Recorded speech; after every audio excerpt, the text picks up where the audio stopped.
So for the scholarship, we have the partial scholarship, we have the full ride scholarship.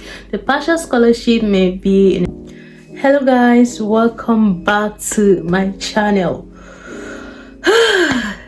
Okay, now it is safe to say Happy New Year. I know this is February, but regardless, Happy New Year, you guys. Hope the year has been treating you guys well. And anyways, without much talk, hello, welcome to my YouTube channel. If you are coming across my channel for the very first time, I am Shan, or you can also call me Ria. And if you are a returning subscriber, hey, welcome back to the channel. Today I am here with good news. You can see from the title of today's video, I am here to talk about scholarship opportunities in China, all the requirements and everything there is for you to know about scholarship, okay, in China, or how to begin your journey as an international student abroad in China. The first thing that is very important is to make research, do your due diligence, make research. You can go on Google, you can research on the schools and the area you want to go to. If you want to go to the north to study because it's very cold there during winter, and if you want to study in the south, it's mostly warmer in the southern region of China. So do all this research. You can check on YouTube. I believe you must have been researching. That is why you are coming across this channel. It must be because of research. So just cross your T's and dot your I's, okay? Very important. So once you have make all your research now, then your application process can begin. You can click on the website of the school. You can try to apply online. You can apply without using an agent. You can just apply directly by yourself, okay? So the application now, very important, you guys, because I think people used to think because it's scholarship you don't need to pay a single dime. Okay, it's scholarship, but then like most scholarships in China, you have to pay for the processing fee. So processing fee is usually around 600 RMB, some 400, depending on the school, okay? So you have to pay a processing fee. So you fill in your valuable information, that is required, depending on the school and what their requirements are. You fill in the processing the application form, right? So once you've done that, you pay the processing fee. And if you're using an agent can help you to like do all those things, right? So once that is done, the next step is to be sure that you meet all the requirements. A lot of schools have requirements, criteria, the things that they require for you to have before you can maybe be considered for a scholarship. Now I am talking for both. This is a very general video. It's not like specific for just maybe postgraduate students. Both undergraduate and postgraduate, you can still use this video. You can always refer to this video. So you need, like, for China, most of the most valid requirement is HSK, which is the Chinese Proficiency Examination, okay? You need to present a certificate to show that you have a knowledge of Chinese, you can speak, you can survive in China, all of those things. So yes, you need to have that, okay? So that is one part of the requirement. So you can take online courses, there are a lot of like Chinese teachers online. You can do your Chinese there. They help you, prep you for HSK. That's if you are coming abroad for your postgraduate studies.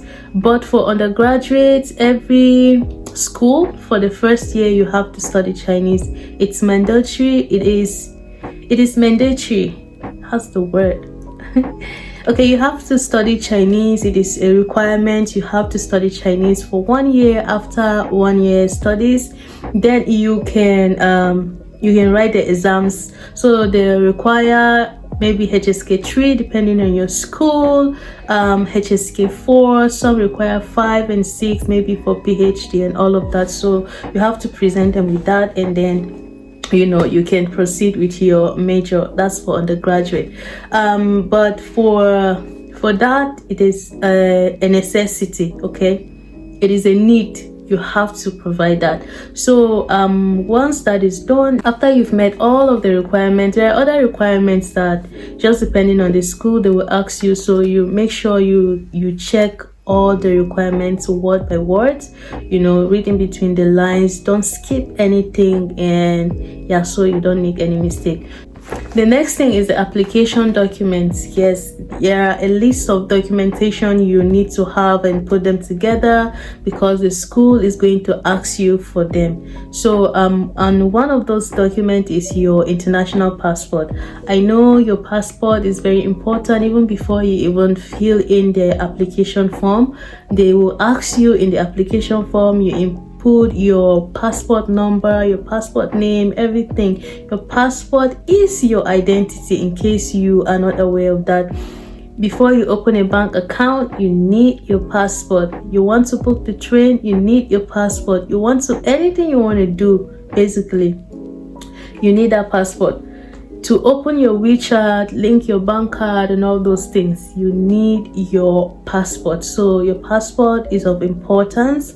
So the first list of documents you need, is your passport. And if you're watching this video, you are yet to get your passport and you are thinking of going abroad, I think you should just have it, so that when the time comes, you will not start running around trying to get your passport. So make sure your passport is done, so that way you are on the safer side.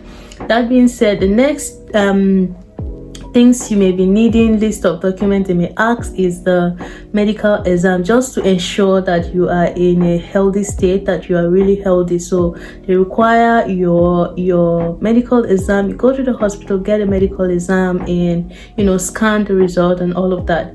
So that is needed. The next thing that is needed is your commendation letter. That's for postgraduate.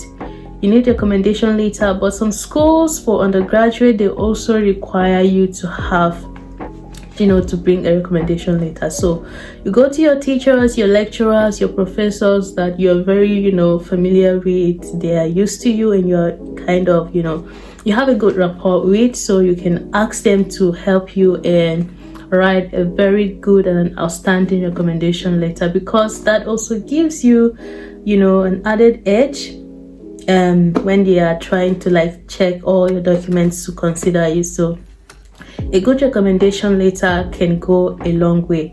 The next thing you will need, am I missing something? You need to do a police report, and all of those things are needed. Some schools may ask for a reference letter. Just make sure your credentials, your results are good. Everything is it's really, really okay. Your certificates are well put, For some, they need you to be, your result, your certificates need to be notarized, your degrees need to be notarized, or authenticated, all those things. So make sure everything is in order, then, you are good to go. So the next thing that is needed, or the next thing that happens after, you have all your things sorted out, you've applied now, is the pre-admission notice, okay? You get a pre-admission notice where they tell you, okay, this serves as a pre-admission. It's not like the final decision yet, but they are considering you. So for postgraduate, that's what happened. For undergraduate, I don't think you need to do an interview, right? So the next thing is an interview. The pre-admission letter comes with the date. They may schedule a date for an interview with the management of the school, and then you can do an interview where they ask you questions related to your field of study, why you want to study in their school, and just study at least for the most basic things, just random questions. You don't need to really be tense about it. Just look good. First impression matters. look good, look put together, and yeah, you're good to go. So after your interview, and then there is a waiting period. Now you get like maybe your acceptance later or your rejection. So it's depending on you, depending on how well you did during the interview, depending on how good your grades are, and some other factors. Just, it's left to the school to decide, to be honest. So just do your best, and then God will take it from there. So yeah, that being said, in that period of waiting, they can let you know during your interview, okay, they will get back to you in so and so after maybe 2 weeks or a month. Just, they will just tell you like the time. So you have to check your emails and, to see if you've been accepted or rejected. And sometimes you can also check your spams.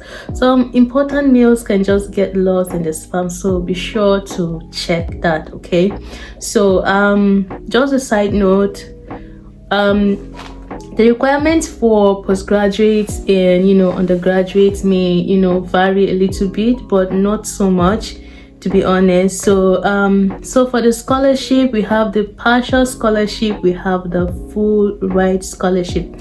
The partial scholarship may be in the form of your fees are being paid, but then you have to pay for your accommodation. Okay, and then the full scholarship is where you get your fees are paid, your accommodation are paid, and also you get a stipend. How amazing, guys! That is really, really, really good.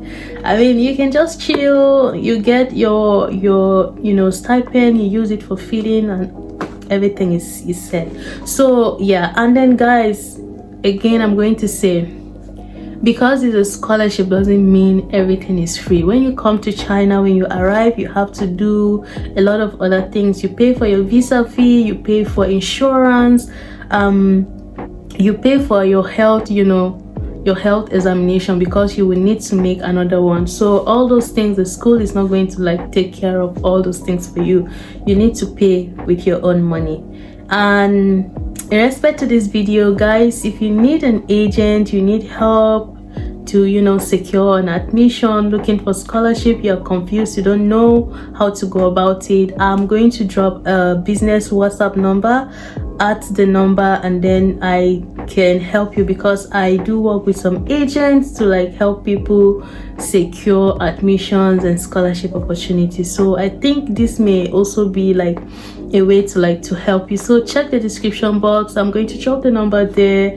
If you're really serious, just add that number and then we can get started. You may be lucky, you can get a scholarship and you will be on your way to China. Okay, so there is the March intake and September intake. So this is February. Chinese are on holidays.